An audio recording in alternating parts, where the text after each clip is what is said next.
Bismillahirrahmanirrahim. Assalamualaikum warahmatullahi wabarakatuh. Perkenalkan, nama saya Atika Nurul Karimah dari kelompok 5 yang terdiri dari Fauziah M. Hashimi, Iza Safitri Rahmadani, dan Melenia Nur Aida. Di sini, saya akan mempresentasikan hasil diskusi kami mengenai pendekatan filosofis dalam pendidikan agama Islam. Pendidikan Islam sebagai sebuah sistem adalah suatu kegiatan yang di dalamnya terkandung aspek tujuan, kurikulum, guru, metode, pendekatan, sarana prasarana, lingkungan, administrasi, dan sebagainya, yang antara satu dan yang lainnya saling berkaitan dan membentuk suatu sistem yang terpadu.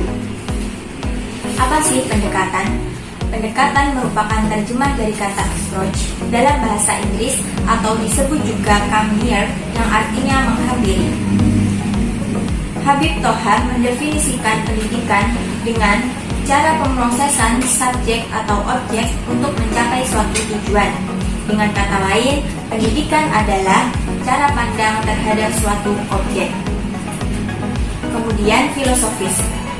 Filosofis adalah kata serapan dalam bahasa Inggris, yaitu philosophy, sedangkan kata filosofi sendiri merupakan kata serapan dari bahasa Yunani. Dalam bahasa Yunani, gabungan antara kata philo yang artinya cinta dan sophos yang artinya kebijaksanaan menjadikan suatu kata khusus, yaitu philosophia yang artinya cinta kebijaksanaan. Apabila didefinisikan, filosofi adalah kerangka berpikir kritis untuk mencari solusi atau segala permasalahan. Memahami Islam melalui pendekatan filosofis dimaksudkan agar memberi makna terhadap sesuatu yang dijumpai, menangkap hikmah, hakikat, atau inti yang terkandung dalam ajaran Islam sehingga dapat melakukan amal ibadah, tidak merasa hampa, garing spiritual, serta menimbulkan kebosanan dalam menjalaninya. Dalam proses belajar dan mengajar, pendekatan filosofis dapat diaplikasikan ketika guru sedang melakukan kegiatan belajar mengajar. Contohnya, pada pelajaran mengenai proses terjadinya alam atau manusia. Dari mana manusia berasal, bagaimana proses kejadiannya, sampai pada terciptanya bentuk manusia. Hal ini terus berlangsung sampai batas minimal pemikiran manusia, hingga pada zat yang tidak dapat dijangkau oleh pemikiran, yaitu Allah Subhanahu wa Ta'ala.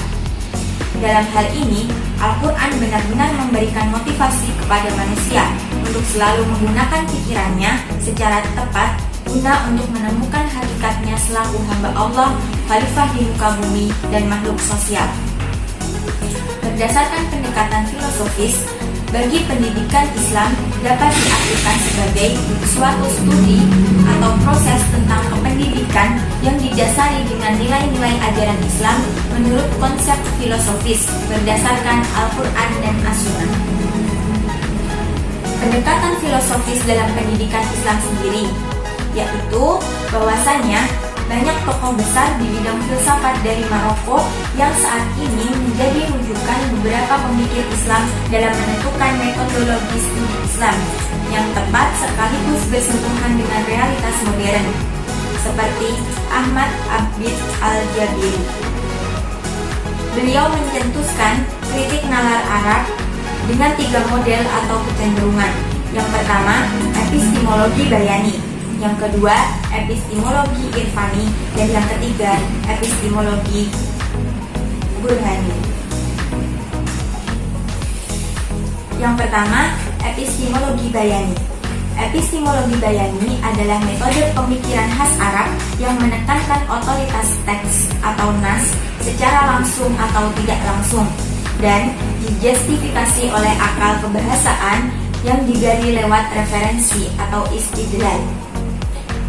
Secara langsung artinya seseorang memahami teks sebagai pengetahuan jadi dan langsung mengaplikasikannya tanpa pemikiran.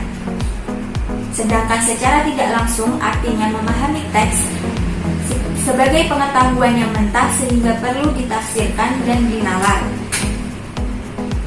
Meskipun demikian, akal tidak bisa bebas menentukan makna dan maksud, namun tetap harus bersandar pada teks. Sebab dalam tradisi Bayani, rasio dianggap tidak mampu memberikan kecuali disandarkan pada teks. Dalam perspektif keagamaan, sasaran didik metode Bayani adalah aspek eksoterik atau syariat. Oleh karena itu, sumber pengetahuan Bayani adalah teks atau nas, yang dalam ilmu usul fikih dimaksud teks nas adalah sebagai sumber pengetahuan Bayani, yaitu Al-Quran dan hadis. Epistemologi Irfani. Landasan epistemologi Irfani adalah berdasarkan pada tersingkapnya rahasia-rahasia realita oleh Tuhan. Karenanya, pengetahuan Irfani tidak diperoleh dari analisis teks, tetapi dengan olah rohani, di mana dengan kesucian hati diharapkan Tuhan akan melimpahkan pengetahuan secara langsung kepadanya melalui zauq atau intuisi. Dari situ kemudian dikonsepsikan atau masuk ke dalam pikiran sebelum dikemukakan oleh orang lain. Seperti hal di atas diketahui, kedekatan kita dengan Allah menjadi salah satu cara untuk memperoleh pengetahuan, karena Allah lah yang memiliki ilmu dan berhak memberikannya kepada siapapun. Konsep tersebut seperti diungkapkan oleh Suhrawardi secara metodologis, pengetahuan rohani setidaknya diperoleh melalui 3 tahapan. Yang pertama, persiapan. Untuk menerima limpahan pengetahuan, seseorang yang biasa disebut salik, penempuh jalan spiritual, harus menyelesaikan jenjang-jenjang spiritual yang disebut maqamat atau ahwal. Yang kedua, penerimaan. Jika seseorang atau salik telah mencapai maqam tertentu dalam jenjang sufisme, seseorang atau salik akan mendapatkan limpahan pengetahuan secara langsung dari Tuhan, secara iluminatif atau neotik. Pada kajian filsafat Mehdi Yazdi, pada tahapan ini, seseorang akan memperoleh realitas kesadaran diri yang demikian mutlak, sehingga dengan kesadaran itu seseorang akan melihat realitas dalam dirinya sendiri sebagai objek yang diketahui. Yang ketiga, pengungkapan merupakan tahap akhir dari proses pencapaian irfani. Pengalaman mistik yang dialami seseorang diinterpretasikan dan diungkapkan kepada orang lain. Kemudian, epistemologi burhani. Epistemologi burhani sangat berbeda dengan epistemologi bayani dan epistemologi irfani, yang masih mempunyai kaitan dengan teks suci. Epistemologi burhani tidak mendasarkan diri pada teks, juga tidak pada pengalaman. Epistemologi burhani menyadarkan diri pada kekuatan rasio akal yang dilakukan lewat dalil-dalil logika. Bahkan, dalil-dalil agama hanya bisa diterima sepanjang ia sesuai dengan logika atau rasio. Demikian yang dapat saya sampaikan, semoga bermanfaat. Wassalamualaikum warahmatullahi wabarakatuh.